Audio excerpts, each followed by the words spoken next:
Kompas TV dan juga tentunya penonton yang ada di studio, apa kabar? Wow, senang sekali ya, semuanya seperti dalam keadaan sehat. Dan saya juga berharap saudara Kompas TV dimanapun Anda berada dalam keadaan sehat dan semakin bersemangat. Saya juga Widi Dunanda senang sekali dapat hadir kembali menemani Anda selama 1 jam ke depan dalam program Ngopi, Ngobrol Pintar Kompas TV. Dengan tema obrolan yang tentunya sangat menarik, yaitu mewujudkan kebijakan berbasis evidence melalui Pusat Data Nasional. Nah, saudara, bicara mengenai data nih, siapa yang menyangka bahwa di era digital seperti saat ini, data bisa menjadi sumber kekayaan setara dengan batu bara, minyak, bahkan emas. Dan ini juga didukung oleh Ibu Sri Mulyani yang menyatakan dari Kompas.com pada tanggal 2 Maret 2018 lalu yang mengatakan bahwa sumber kekayaan bukan lagi tambang emas tetapi data. Menteri Keuangan Sri Mulyani menuturkan saat ini sejumlah negara sedang berbicara terkait pentingnya data. Data is new mine dan ini adalah tambang baru. Dulu yang menjadi kaya adalah yang menguasai tambang emas, batu bara, minyak. Maka pada era digital ini yang disebut sebagai tambang adalah tambang data, ujar Ibu Sri Mulyani. Dan untuk membahasnya, kita akan undang bersama-sama ke studio yaitu Profesor Yudo Giri Sucahyo selaku Guru Besar Fakultas Ilmu Komputer Universitas Indonesia. Dipersilakan. Halo Prof, selamat malam. Mbak Widi, selamat malam. Apa kabar? Senang jumpa lagi, alhamdulillah. Silakan duduk, Pak. Wah, ini menarik sekali nih ketika kita bicara mengenai data yang ternyata bisa menjadi sumber kekayaan di era digital seperti saat ini. Nah, kita juga ada kaitannya dengan percepatan integrasi data. Kalau kita hubungkan dalam hal ini sebenarnya apa sih fungsi dari percepatan integrasi data ini bagi pemerintah dan tentunya bagi lingkungan pemerintahan? Betul. Jadi tadi disebutkan bahwa data is the new oil. Jadi ini adalah sumber tambang baru. Tetapi ada juga yang menyebutkan kalau oil bisa habis, tetapi kalau data ini tidak akan pernah habis. Dan akan terus bertumbuh, apalagi kalau digabungkan antara satu data dengan data lainnya.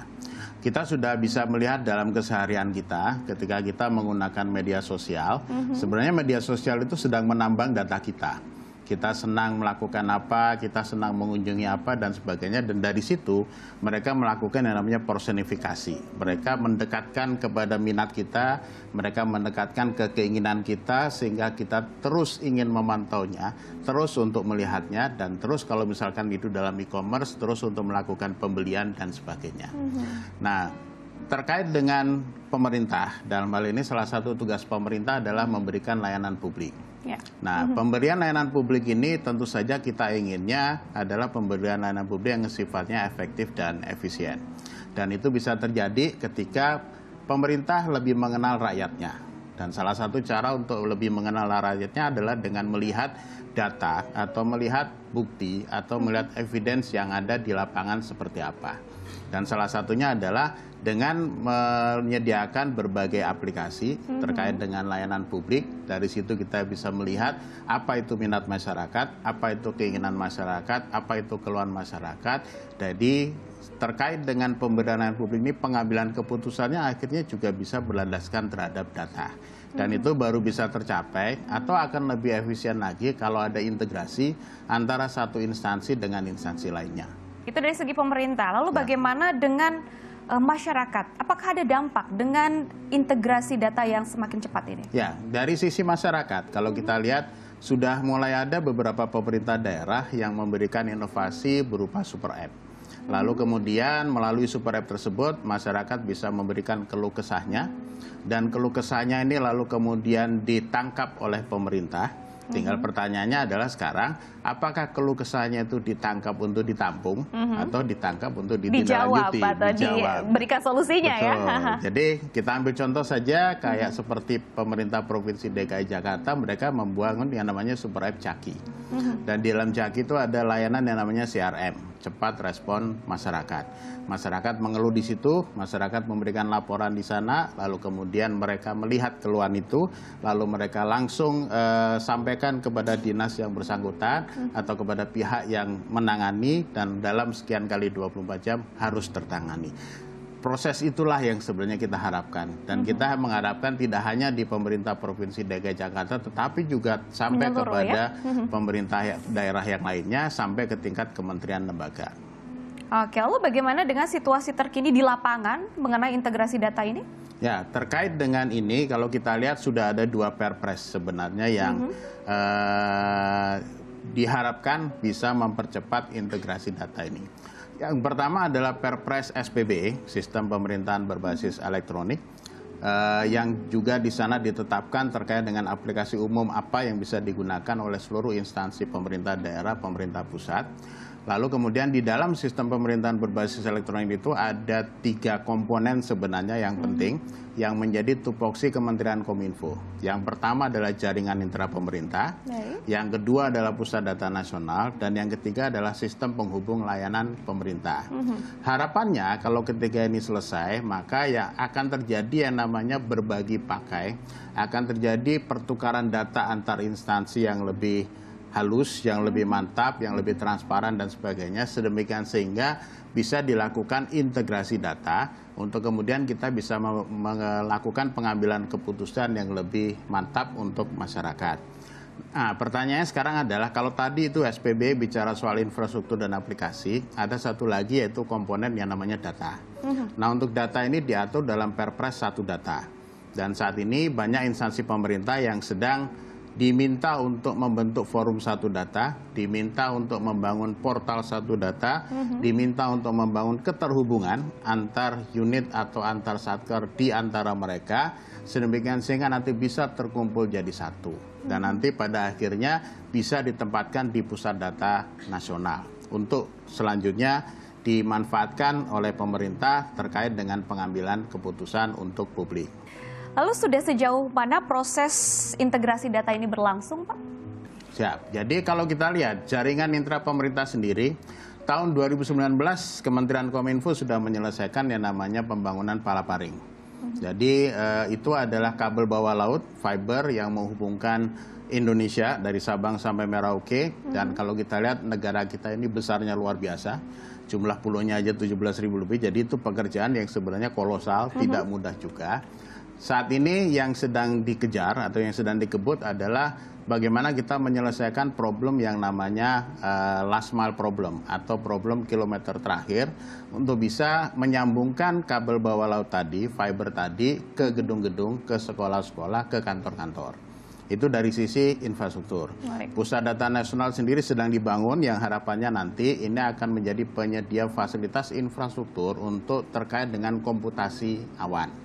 Sehingga nanti dari sisi aplikasi sudah ditetapkan beberapa aplikasi umum yang nanti akan digunakan seragam untuk seluruh pemerintah daerah dan pemerintah pusat di Indonesia. Lalu kemudian nanti aplikasi umum ini ditempatkan dalam pusat data nasional, diakses lewat jaringan intra pemerintah, dibagi pakaikan atau dipertukarkan melalui yang namanya sistem penghubung layanan pemerintah. Wow, menarik sekali nih ya, bisa berkembang sangat jauh dari data, dari pengumpulan data ini.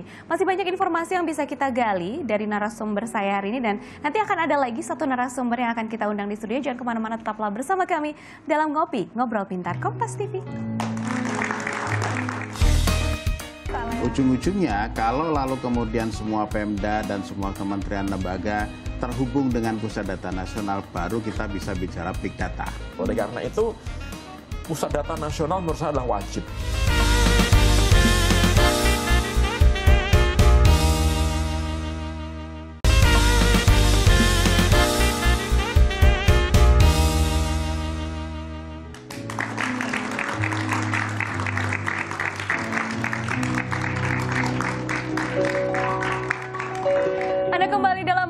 Ngobrol Pintar Kompas TV, tentunya masih bersama saya Widi Dwinanda dan narasumber saya itu Profesor Yudo Giri Sucahyo selaku Guru Besar Fakultas Ilmu Komputer Universitas Indonesia. Kita akan lanjutkan perbincangan yang semakin menarik ya, Pak. Tentunya ketika bicara mengenai percepatan integrasi data, ini tentunya banyak sekali tantangan yang dihadapi. Tantangan apa saja kira-kira? Ya, kalau kita lihat dari sumber daya T itu ada 4. 1 aplikasi, 2 infrastruktur, 3 data, 4 orang. Problemnya karena negara kita itu negara besar, empat-empatnya ini kita punya kesenjangan digital. Jadi kalau kita lihat antar satu instansi dengan instansi lainnya, antar satu pemerintah daerah dengan pemerintah daerah lainnya, baik dari sisi infrastruktur, aplikasi, maupun data, maupun orang, itu semuanya tidak sama kondisinya. Jadi membangun Indonesia tentu saja kita tidak bisa untuk mengajak semuanya berlari pada satu saat. Kita perlu melihat nanti yang bisa diajak berlari, contoh misalkan seperti Pemprov DKI Jakarta atau taruhlah Pemkot Surabaya yang mereka sudah maju dari sisi smart city-nya, mereka tentu bisa berlari. Tapi di sisi lain juga kita bisa melihat ada beberapa pemerintah daerah yang mungkin punya keterbatasan dari sisi sumber daya. Entah itu sumber daya pendanaan atau sumber daya dari sisi kapasitas orang, baik dari sisi kualitas maupun kuantitas.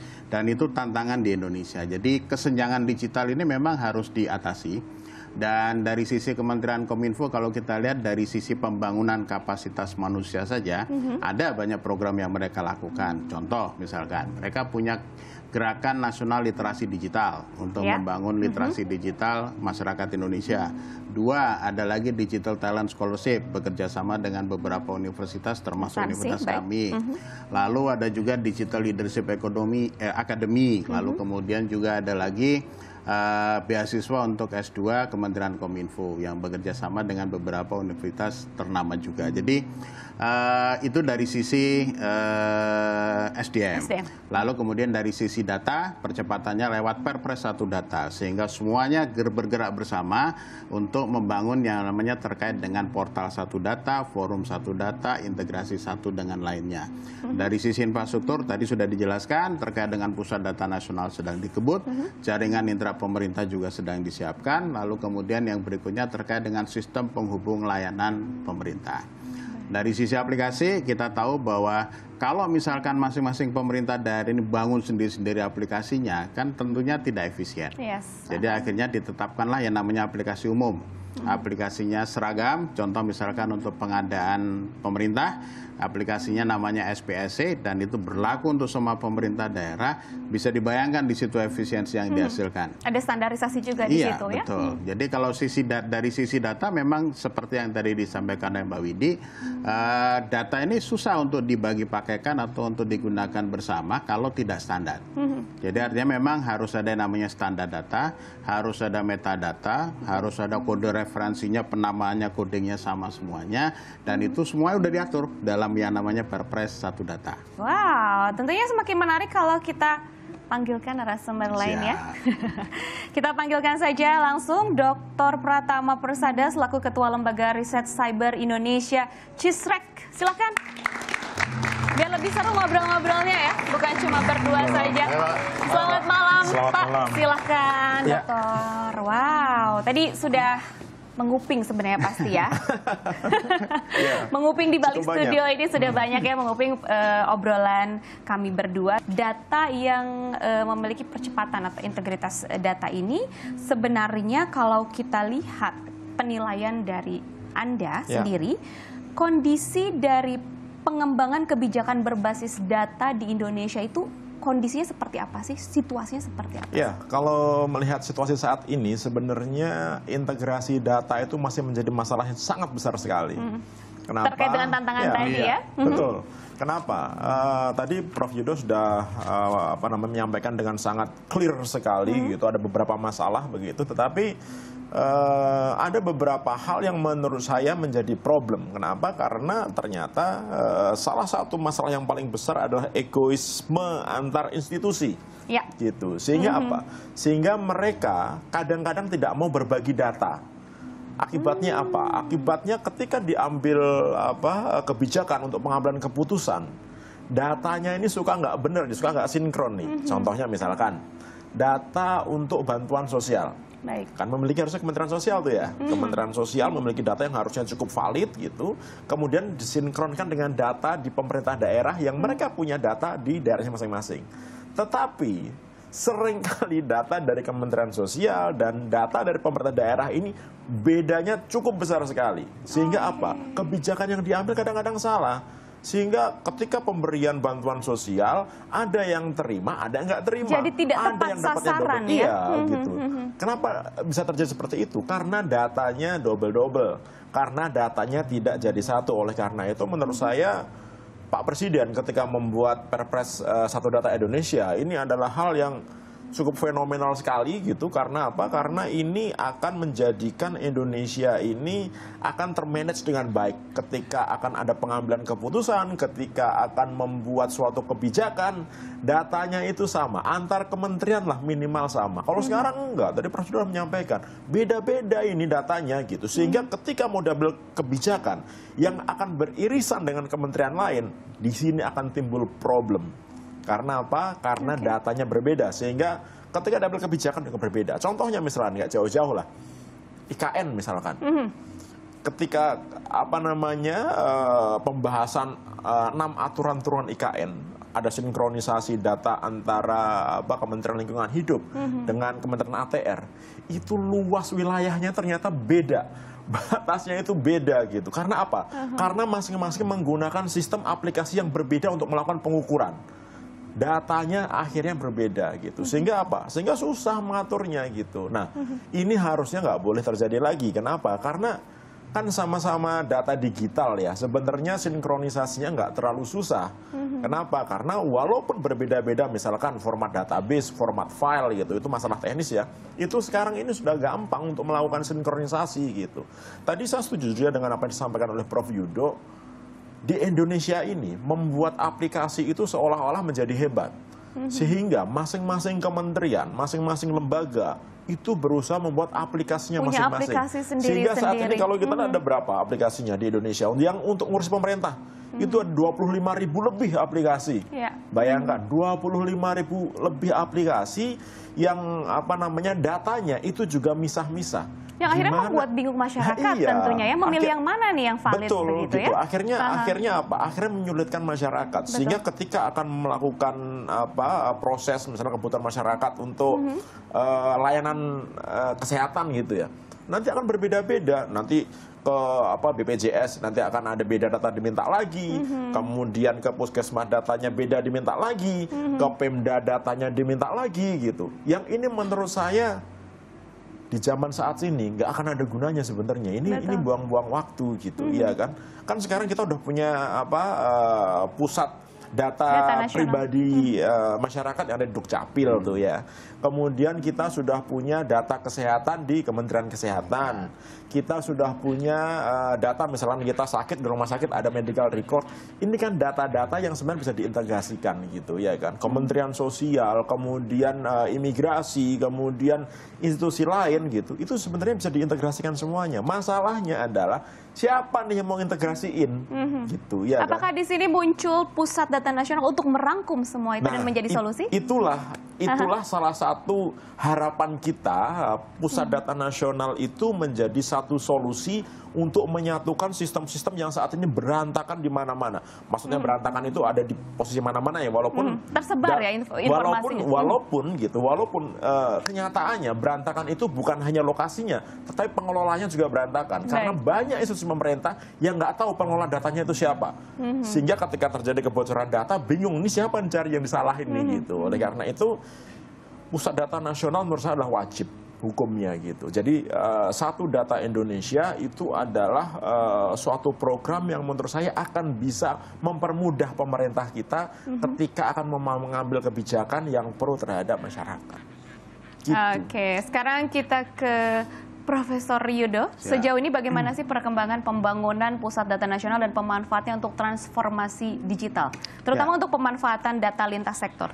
Ya, pusat data nasional ini memang diharapkan sekarang ini sedang dibangun oleh Kementerian Kominfo dan diharapkan ini memang menjadi seperti tadi disampaikan oleh Pak Dr. Pratama.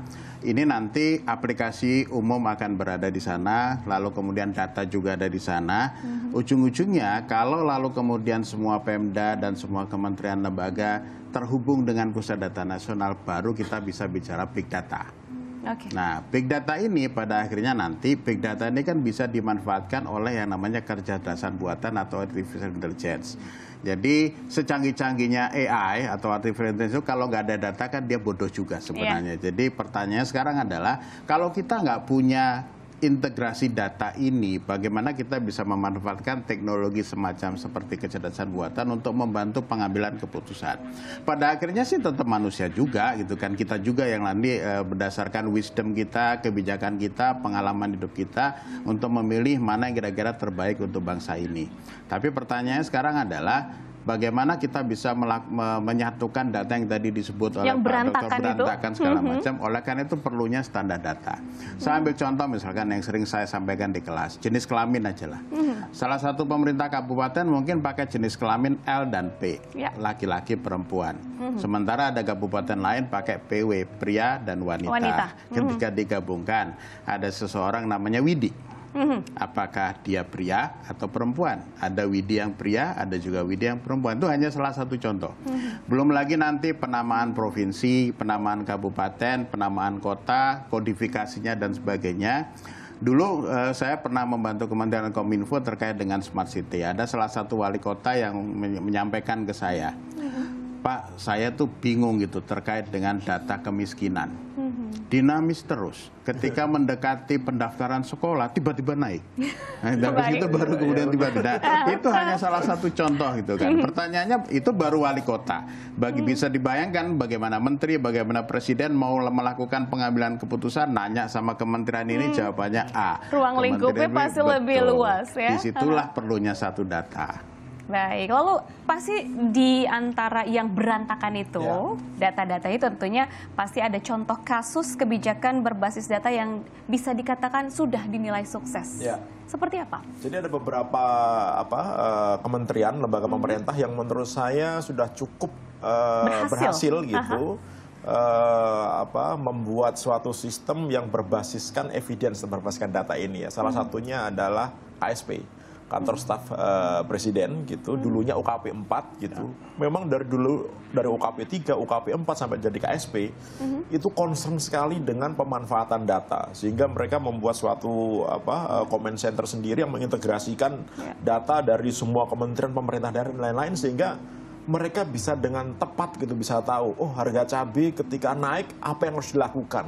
Bagaimana dengan data di tempat lain gitu. Bagaimana dengan data pendidikan dan lain-lain. Sehingga Pak Presiden bisa mendapatkan input yang cukup bagus dari KSP gitu, atau misalkan dari Kementerian Kesehatan, ya kan, karena ada beberapa masalah data dulunya gitu, akhirnya Kementerian Kesehatan bisa belajar dan saat ini bisa membuat suatu sistem yang sangat terintegrasi untuk data kesehatan di Indonesia gitu. Kemudian ada Kota Makassar kalau kita ngomong pemerintah daerah gitu dan beberapa tempat lain. Jadi menurut saya ini possible untuk dilakukan gitu ya kan, optimismenya tetap ada gitu. Yang jadi masalah adalah mau apa enggak ini gitu. Ini kan sudah ada aturan ini ya, sudah ada aturan Satu Data Indonesia gitu ya. Kemudian Kominfo menindaklanjuti dengan pembangunan pusat data nasional begitu. Nah, yang jadi masalah adalah bagaimana nanti cara memaksa gitu kementerian lembaga ini gitu untuk supaya mau mengintegrasikan datanya. Nah, ini problem nih gitu. Dan ini menurut saya ya menjadi problem yang lebih besar daripada problem teknis gitu. Karena kadang-kadang beberapa institusi pemerintah itu mereka merasa bahwa oh ini jangan diintegrasikan gitu, karena ini kalau kita aja begitu kita aja gitu, nggak tahu alasannya ya gitu, atau alasannya memang datanya banyak atau bahkan nggak punya data takutnya.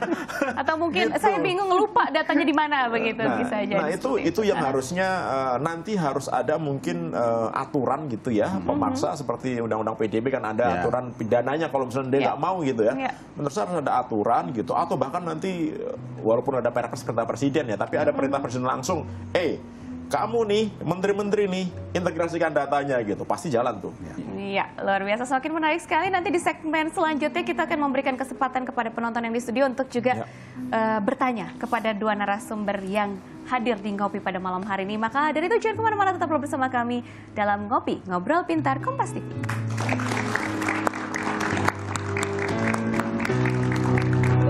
Kalau masyarakat sudah berpartisipasi, itu artinya mereka menunjukkan kecintaan terhadap kota tersebut. Kemudian kita respon dengan berupa aksi untuk lalu kemudian menyelesaikan masalah mereka, menyelesaikan laporan mereka sampai tuntas.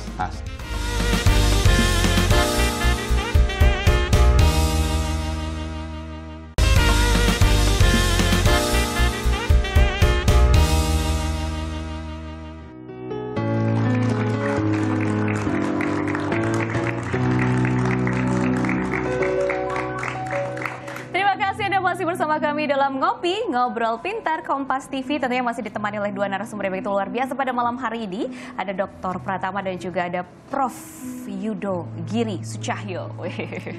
Seperti janji saya di segmen sebelumnya, kita akan melibatkan penonton untuk bisa bertanya kepada dua narasumber kita di studio. Silahkan, ada yang mau bertanya, nama dan dari mana, lalu ditujukan kepada siapa, dan sampaikan pertanyaannya. Silakan. Ya, baik, terima kasih untuk kesempatannya. Sebelumnya perkenalkan, saya Nicholas dari UPN Veteran Jakarta.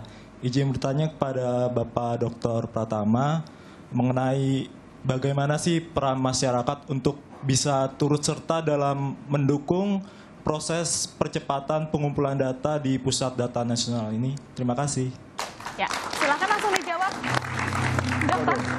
Pertanyaannya agak rumit ini. Agak rumit atau menjebak nih? Agak rumit ini. Jadi begini, menurut saya Nicholas ya gitu. Jadi memang ketika ada program Pusat Data Nasional ini adalah suatu program yang dibuat oleh pemerintah melalui Kominfo begitu, yang intinya adalah membuat suatu sistem pusat data di Indonesia yang akan mengintegrasikan semua data-data yang nanti akan dimiliki oleh pemerintah kita begitu. Nah, bagaimana masyarakat bisa berperan serta? Jadi yang pertama adalah minimal bisa membantu mengamankan datanya sendiri dulu.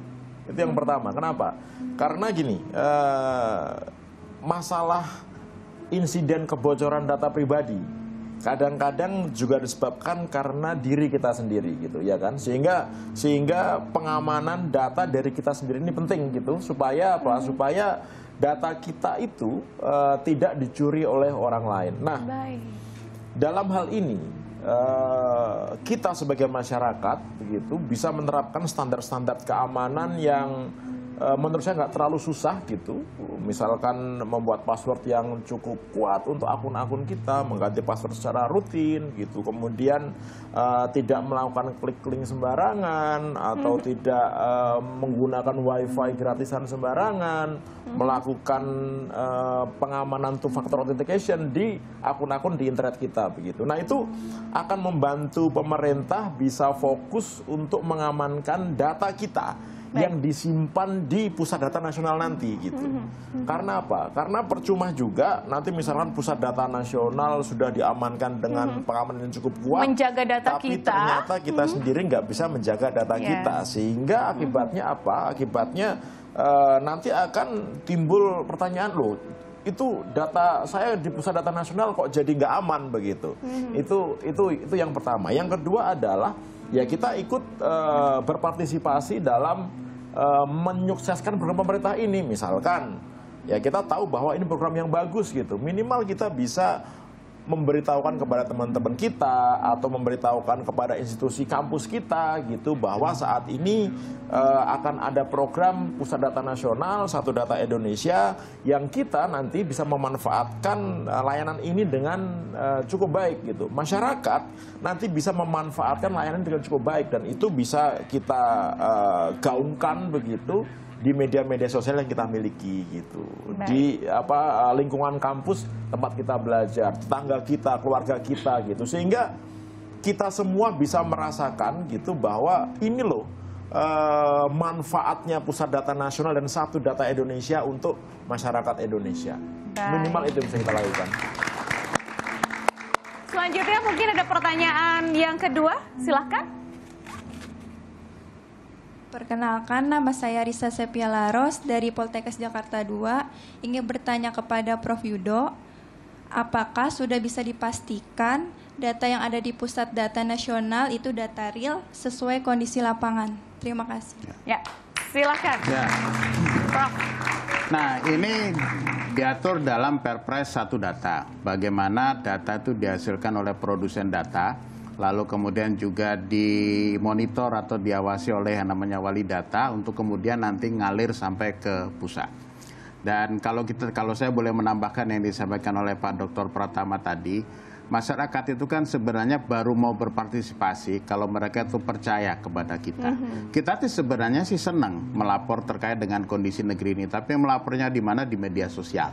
tag ini, tag itu, dan sebagainya. Jadi sebenarnya sudah terjadi. Tinggal pertanyaannya adalah, kenapa sih kita melakukan itu? Ya mungkin karena ketidakpercayaan kita kepada pemerintah. Jadi itu yang perlu diatasi. Kalau misalkan nanti pemerintah sudah menyediakan salurannya, lalu kemudian masyarakat mau memberikan laporannya dan sebagainya, ya pemerintah juga harus bisa melakukan sesuatu untuk menindaklanjutinya. Kalau tidak ditindaklanjuti, ya masyarakat tidak akan mau melakukan melapor, tidak akan memberikan partisipasi dan sebagainya. Pembangunan yang baik itu adalah pembangunan yang partisipatif dan inklusif. Problemnya satu, tidak semua orang itu suka melapor, tidak semua orang suka bicara. Jadi kalau kita hanya berdasarkan kepada media sosial, akan ada pihak-pihak yang tidak terikut sertakan. Padahal yang namanya pembangunan inklusif itu kan nggak gitu. Termasuk orang yang diam 1000 bahasa, itu juga harus diikutkan dalam pembangunan. Jadi artinya apa? Memberikan layanan publik itu harus paling tidak ada 3 hal yang harus kita lakukan. Satu, kita harus sense, merasakan ke masyarakat apa keluhan mereka, dan ini mungkin harus kalau perlu jemput bola. Lalu kemudian sesudah itu kita bisa memahami apa yang mereka rasakan, lalu kemudian mereka sebagian mungkin mengungkapkannya, sebagian juga mungkin tidak. Tetapi ketika mereka mengungkapkan atau ketika kita bantu untuk mengungkapkan, selanjutnya harus kita menindaklanjutinya.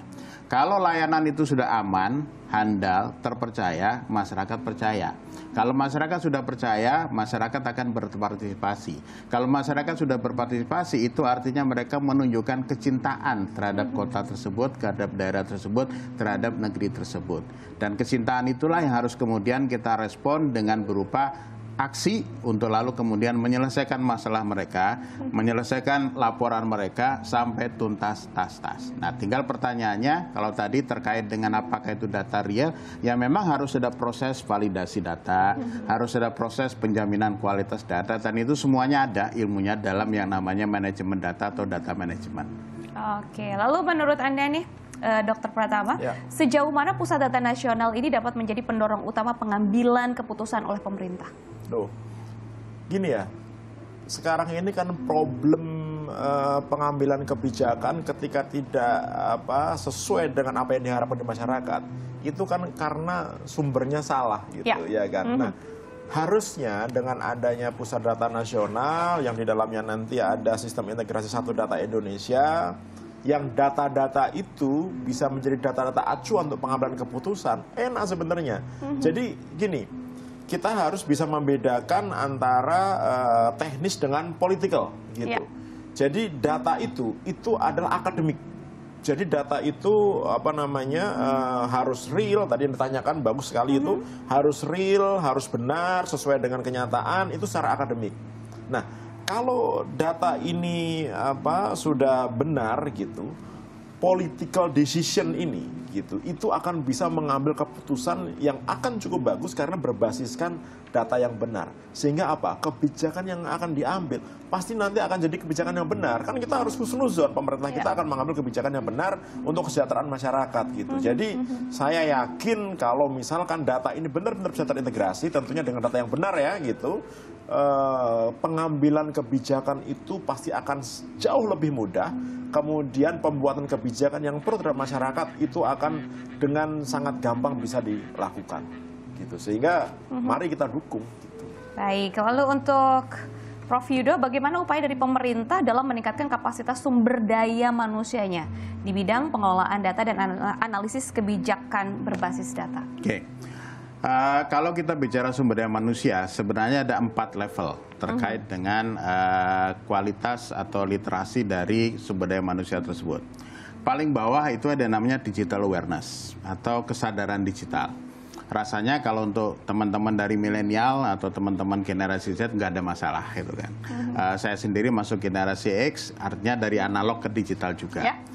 Tinggal pertanyaannya adalah, meskipun kita sudah sehari-hari menggunakan gawai kita, masih ada juga elemen masyarakat kita tuh yang masih bisa tertipu dengan yang namanya pinjol. Betul. Dan meskipun kita sehari-hari menggunakan messaging service, begitu ada APK masuk, masih juga diklik, bubarlah semuanya di situ. Jadi itu perlu yang namanya literasi digital. Ini level berikutnya.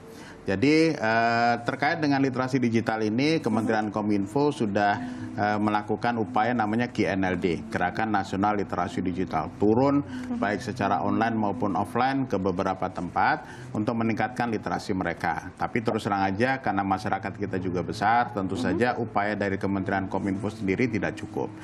Pak Dr. Pratama sendiri saya melihat sering juga menyampaikan, melakukan sosialisasi terkait pentingnya pengamanan, pelindungan data pribadi dan sebagainya. Dan ini menjadi tanggung jawab semua pihak juga. Di atas digital literacy ada yang namanya digital competence. Bagaimana mereka bisa memiliki kompetensi digital. Dan kalau di lapis ini, Kementerian Kominfo itu punya program yang namanya DTS, Digital Talent Scholarship. Dan ini gratis. Tinggal ngelihat aja ke situs webnya Kominfo, informasinya ada di sana semuanya. Mau belajar AI boleh, mau belajar cyber security boleh, mau belajar banyak topik di sana, bekerja sama dengan beberapa universitas. Untuk teman-teman pemerintahan ada yang namanya DLA, Digital Leadership Academy. Atasnya lagi, nah ini yang menjadi tugas dan tanggung jawab saya sama teman-teman universitas yang namanya Digital Expertise. Harapannya kalau kita sudah punya kepakaran digital, kita tuh nggak cuma jadi pengguna. Kita tuh nggak cuma jadi pasar, tapi emang kita tuh bisa jadi produsen, kita bisa jadi pemain untuk pertumbuhan ekonomi digital kita. Baik, tentunya kebijakan satu data ini bisa mempermudah banyak hal dalam semua sektor, tetapi juga ternyata ada juga kekhawatiran di baliknya, yaitu mengenai keamanan, karena saking mudahnya nih mengakses data-data ini. Kita akan gali usai jeda ya, jangan kemana-mana, tetaplah bersama kami dalam Ngopi Ngobrol Pintar Kompas TV.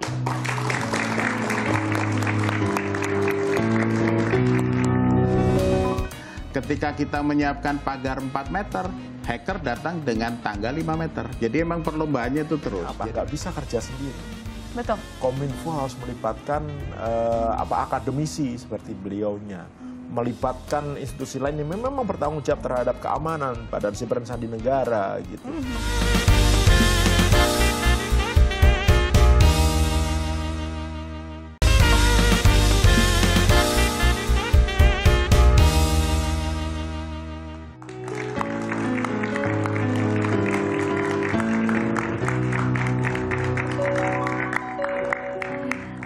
Anda masih bersama kami dalam Ngopi Ngobrol Pintar Kompas TV, tentunya masih membahas tema kita hari ini, mewujudkan kebijakan berbasis evidence melalui Pusat Data Nasional. Masih bersama dengan narasumber yaitu Profesor Yudo dan juga Dr. Pratama malam hari ini. Langsung saja, seperti di segmen sebelumnya, saya juga sempat sounding bahwa ternyata semakin mudah akses data ini untuk mempermudah banyak hal, bahkan yang positif maupun yang negatif. Banyak kebocoran data juga terjadi. Betul. Nah, bagaimana dengan kejahatan apa saja yang bisa dilakukan bila big data ini dikuasai oleh orang-orang yang tidak bertanggung jawab? Ya, gini. Jadi memang di antara kehebatan Pusat Data Nasional, kemudian penyatuan satu data Indonesia nantinya gitu, ini akan membuat para hacker di seluruh dunia, bukan hanya di Indonesia, ini seneng. Iya, gitu. Karena terpusat semuanya. Jadi sekarang ini karena datanya itu masih tercecer di mana-mana gitu ya, sehingga ketika satu institusi pemerintah terkena peretasan gitu, yang bocor hanya dia aja nih gitu, ya kan? Banyak kemarin kan ada KPU, ada Kementerian Kesehatan, kemudian ada Telkom dan lain-lain begitu ya gitu. Mereka aja yang kena nih. Nah, Pusat Data Nasional itu nanti akan memberikan layanan kepada seluruh institusi pemerintah gitu, baik pusat ataupun daerah, termasuk juga nanti ada BUMN dan lain-lain begitu, untuk meletakkan datanya di situ gitu. Kominfo sudah mencoba mendesain dengan cukup aman, tier 4 gitu, yang harusnya cukup secure. Tapi kita harus tahu bahwa musuh kita itu adalah hacker gitu, peretas yang juga berkembang. Kalau dulu peretasan itu dilakukan oleh orang-orang yang pengen eksis gitu ya, kemudian pengen menunjukkan jati dirinya, atau bahkan dia mencuri untuk uang supaya jualan data. Sekarang ini musuh kita ada yang state dan non-state gitu. Jadi state dan non-state actor ini dia menggunakan cara peretasan yang cukup canggih canggih juga. gitu. Kita biasa ngomongnya adalah APT, Advanced Persistent Threat gitu, menggunakan berbagai cara mencari semua celah-celah keamanan gitu sehingga dia bisa masuk, baik itu celah keamanan secara teknikal ataupun social engineering gitu. Sehingga kalau nggak hati-hati ya, kalau nggak hati-hati nih bisa jadi bencana untuk Indonesia. Nah, Gitu. bagaimana kalau Iya. seperti itu? Kalau itu sampai terjadi, saya nggak terbayang gitu semua data yang ada di Indonesia gitu, data apapun bukan hanya data privasi ya, data kementerian, kemudian data strategis, nanti ada data militer, ada data, banyak data itu kalau sampai dicuri orang atau misalkan dirubah sama orang atau diacak-acak, pasti akan membuat kita gempar gitu. Kenapa? Karena layanan pemerintah bisa stop. Iya. Karena apa? Karena data orang-orang Indonesia bisa dihilangkan, bisa dicuri, bisa dirusak, sistemnya bisa dihancurkan. Bayangkan misalkan nih, kita punya duit di bank, ya, Bisa kemudian hilang banknya begitu dirusak. saja. Baik. Kita punya ATM, itu nggak akan ada gunanya karena bank itu ketika dihack, sistemnya rusak, Sistemnya hancur. dirusak, baik. Di sana ada banyak duit, tapi dia nggak tahu duitnya siapa. Terus gimana nih kita nih? Ada negara yang pernah hancur berantakan gara-gara itu. Di tahun 2007 ya Prof, ada negara namanya Estonia yang kayak Indonesia saat ini, udah mulai berkembang, teknologi digitalnya sudah berkembang, Baik. ekonomi digital berkembang begitu. Tapi karena dia merasa cukup kuat, kemudian dia iseng-iseng mindahkan patung Stalin yang akhirnya membuat satu negara lain marah, walaupun nggak mengakui negara ini, menyerang negara ini habis-habisan, hancur negaranya. Butuh 10 tahun untuk recovery. Menurut saya ini adalah faktor yang cukup penting perlu diperhatikan gitu oleh Kominfo ketika akan mendevelop pusat data nasional ini gitu. Artinya apa? Nggak bisa kerja sendiri. Betul. Kominfo harus melibatkan akademisi seperti beliaunya, melibatkan institusi lain yang memang bertanggung jawab terhadap keamanan, Badan Siber dan Sandi Negara gitu, atau Badan Intelijen Negara, atau institusi lain, komunitas dan lain-lain untuk memperkuat sistem ini gitu. Dan ini kalau kita berbicara masalah keamanan ya, ini adalah hal yang tidak bisa kita bilang, oh ya sekarang sudah aman nih, sudah kita lakukan assessment, kemudian kita akan bebas dari hacker. Nggak kayak gitu. Karena selalu berkembang ya. Security adalah proses. Baik. Security is proses gitu. Jadi sekarang ini kita kuat, belum tentu besok sehat, belum tentu besok kuat gitu. Betul. Dan ketika kita berbicara musuh kita, tadi ada state actor, non-state actor, mereka juga sudah mulai menggunakan teknologi AI. Ketika musuh kita ini AI, mereka nggak butuh makan, nggak butuh tidur, kerja 24 jam sehari, 7 hari seminggu, setiap hari. Kita di sini masih menggunakan SDM yang butuh ngasih susu anaknya, masih butuh tidur, masih butuh istirahat, begitu ya. Sehingga kita harus bisa melakukan pengamanan yang lebih maksimal gitu, yang lebih kuat gitu dibandingkan dengan sistem-sistem lain yang ada di Indonesia. Baik. Kalau enggak, bencana untuk Indonesia. Baik, ini agar tidak terjadi bencana, apa yang harus dilakukan? Sudah siapkah Indonesia? Diserang sih pasti, Mbak Widi. Kalau mau nggak diserang gampang, kalau mau aman gampang, nggak usah connect. Ya. Tapi kan nggak mungkin. Nggak karena mungkin, kita sudah harus eranya seiring dengan perkembangan Betul, zaman. Baik. karena sekarang udah eranya digitalisasi. Nah, tinggal pertanyaannya adalah begini. Kalau kita lihat saat ini pun juga kan COVID agak naik lagi nih. Ya. Kan sekarang tergantung pertahanan kita. Diserang COVID mah sudah pasti dia akan mencoba. Tinggal pertanyaannya ketahanan kita seperti apa. Apakah kita vitaminnya cukup, apakah kita sudah divaksin dan sebagainya. Sama. Jadi artinya apa? Kita memang perlu menyiapkan pemerintah daerah, kementerian lembaga dan sebagainya terkait kekuatan pertahanan ini. Jadi kalaupun misalkan tembus, seberapa cepat mereka pulih. Kalau misalkan pulihnya seminggu, ya berarti layanan publik terganggu seminggu. Ada satu negara yang sampai 1 bulan terserang ransomware.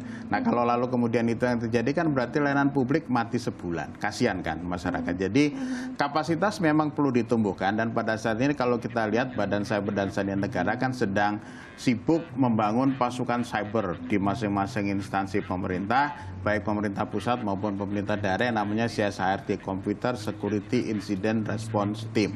Jadi mereka diberikan kompetensi untuk bisa melakukan pertahanan terhadap kalau misalkan ada serangan cyber dan sebagainya. Tinggal pertanyaannya begini, kalau kita bicara keamanan informasi kan dari sisi teori sebenarnya cuma 3 hal aja yang perlu dijaga. 1, confidentiality.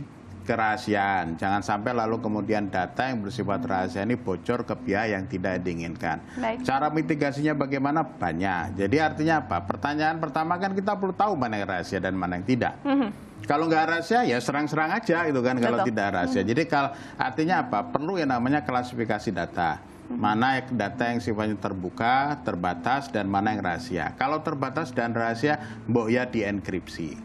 Saya mengenkripsi, lalu saya kirim ke Pak Pratama tidak mengenkripsi, ya bocor juga. Gitu kan. Jadi artinya apa? Mitigasi ini pun juga harus sifatnya ujung ke ujung. Ketika data disimpan dienkripsi, ketika data dikirimkan juga dienkripsi, karena ketika data dikirimkan tidak dienkripsi juga bisa di-tap orang di tengah. Ketika nanti data diterima oleh si pihak penerima juga perlu dienkripsi kalau memang itu sifatnya rahasia. Kalau bicara ketentuan-ketentuan persyaratan ada semuanya sebenarnya di sebuah standar yang namanya SNI ISO 2701 dan itu sudah diwajibkan juga oleh Badan Cyber dan Sandi Negara. Pertanyaannya sederhana aja. Bahkan sampai ISO 2701 kan tergantung ruang lingkupnya kan. Kalau ruang lingkupnya cuma aplikasi A, belum tentu aplikasi B dan C tersertifikasikan. Kalau ruang lingkupnya cuma data center, belum tentu aplikasinya yang tersertifikasikan. Jadi memang pada akhirnya kalau bicara Kamar Informasi ini nggak bisa kita berpangku tangan kepada Kementerian Kominfo saja atau BSS saja. Baik. Dari kita masing-masing saja lah. Mari kita tanyakan diri kita masing-masing. Handphonenya udah dipaswordin belum? Kalau belum, temuan. Berarti kan itu ada potensi untuk diserang. Lalu kemudian pasti pada pakai e-commerce dan sebagainya. Apakah tadi yang disebutkan Pak Dokter Pratama juga, apakah sudah pakai two-factor authentication? Belum. Kalau belum, ya jangan salahin kalau nanti lalu kemudian jebol dan sebagainya. Lalu kemudian literasi digital terkait dengan APK segala macam, data sudah di-backup atau belum? Belum. Temuan. Ya, kalau lalu data tidak di-backup, kena ransomware ya nangis-nangis. Jadi artinya kita sendiri memang harus menyiapkan diri untuk berbagai serangan cyber yang ada, dan ini sifatnya evolusi problemnya. Jadi artinya apa? Ketika kita menyiapkan pagar 4 meter, hacker datang dengan tangga 5 meter. Jadi memang perlombaannya itu terus. Jadi memang ya pembangunan kapasitasnya tidak bisa berhenti di satu titik saja. Baik, Sika Sagja, apakah yakin bahwa penerapan Satu Data Indonesia ini dapat mendorong efisiensi dan kualitas kebijakan dan layanan publik? Ya, yakin. harus. Jadi yakin. Kalau kita bicara terkait dengan pembangunan sistem informasi Satu Data, yang namanya teknologi informasi itu harus bisa memenuhi 6 hal. Satu, harus bisa memberikan efektivitas. 2, harus memberikan efisiensi. 3 tadi udah, confidentiality, integrity, availability. Jadi integrity apa? Kalau datanya diakses, ya datanya benar. Bukan data yang tidak valid. Availability bahwa data ini tersedia setiap saat dibutuhkan. Terakhir, comply dengan segala macam peraturan perundang-undangan yang ada. Dan memang persyaratan itu sudah mulai dibangun. Sudah. Baik. Berarti yakin untuk menuju Indonesia yang lebih maju lagi ya? Harus. Dengan Satu Data Indonesia kita bisa lebih maju lagi. Jadi jangan takut dulu, begitu ya. Tapi kita harus berjuang dan bersama-sama karena memang tidak bisa satu persatu atau satu sektor saja. Semua harus berkolaborasi di sini ya. Dan harus disiapkan dengan baik. Baik. Gitu. Itu yang paling penting itu. Wah, menarik sekali nih perbincangannya, membuka wawasan sekali.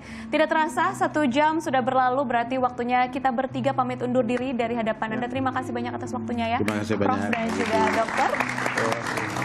Ya saudara, semoga perbincangan di Ngopi Malam ini bisa menambah wawasan Anda dan juga bermanfaat bagi Anda. Saya Widi Dwinanda, pamit undur diri dan sampai jumpa lagi di Ngopi berikutnya.